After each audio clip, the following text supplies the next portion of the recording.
உங்கள் தந்தி தொலைக்காட்சியில் பிரம்மாண்டமான காட்சி அமைப்புகளுடன் சாணக்கிய தந்திரம் தினமும் இரவு 8 மணிக்கு.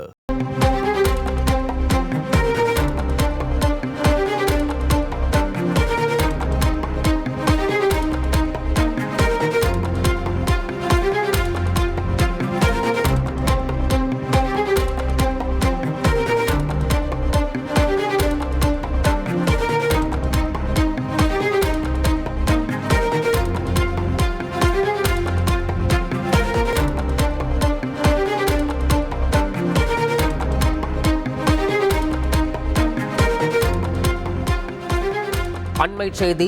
திருப்பதியில் லட்டு தயாரிக்க விலங்கு கொழுப்பு கலந்த நெய் பயன்படுத்தப்பட்டதாக குற்றச்சாட்டு எழுந்த விவகாரத்தில் ஏழுமலையான் கோவிலுக்கு தோஷத்தை போக்க சம்பரோக்ஷணம் செய்ய நிர்வாக ரீதியாக ஆலோசனை நடைபெறுவதாக தகவல் வெளியாகியுள்ளது.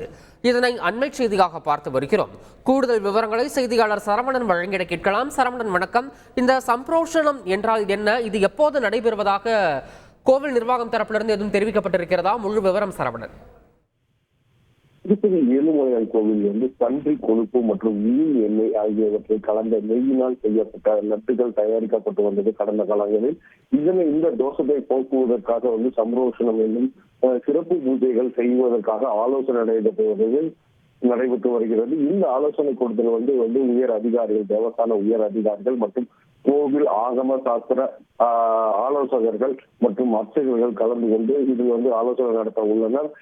இந்த சம்பரோஷணம் சிறப்பு பூஜைகளாக செய்யப்பட்டு புனித நீர் வைக்கப்பட்டு அங்கு கோவில் முழுவதும் அந்த புனித நீர்களால் சுத்தம் செய்யப்படும் என தெரிவிக்கப்பட்டுள்ளது. இந்த ஆலோசனையானது தற்போது நடைபெற்று வரும் நிலையில் இன்னும் இன்று அல்லது நாளை மறு தினங்களில் இந்த சம்பரோஷண பூஜை நடைபெறக்கான வாய்ப்பு உள்ளதாக தகவல் தெரிவிக்கப்பட்டுள்ளது.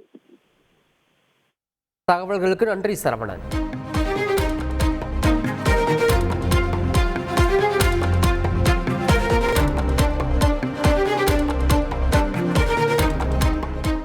உங்கள் தந்தி தொலைக்காட்சியில் பிரம்மாண்டமான காட்சி அமைப்புகளுடன் சாணக்கிய தந்திரம் தினமும் இரவு 8 மணிக்கு.